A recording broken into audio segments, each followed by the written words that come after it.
காலத்தை வாழல் முன் தோன்றிய மூத்தமொழி என்று சிறப்பிப்பது தமிழ் மொழி. உலகில் 3 முதல் மொழிகளில் ஒன்றாக பெருமையுடன் போற்றப்படுவது தமிழ் மொழி. நமது இந்திய திருநாட்டின் முதல் செம்மொழி என்ற பெருமைக்குரியது நாம் தமிழ் மொழி. பாரத தேசம் என்று பெயர் சொல்லுவார்.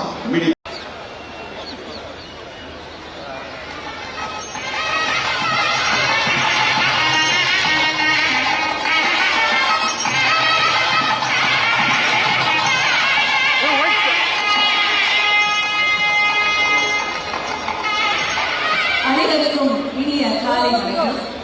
கல் தோன்றி மண் தோன்றா காலத்தை வாழல் முன் தோன்றிய மூத்தமொழி என்று சிறப்பிப்பது தமிழ் மொழி. உலகில் 3 முதல் மொழிகளில் ஒன்றாக பெருமையுடன் போற்றப்படுவது தமிழ் மொழி. நமது இந்திய திருநாட்டின் முதல் செம்மொழி என்ற பெருமைக்குரியது நாம் தமிழ் மொழி.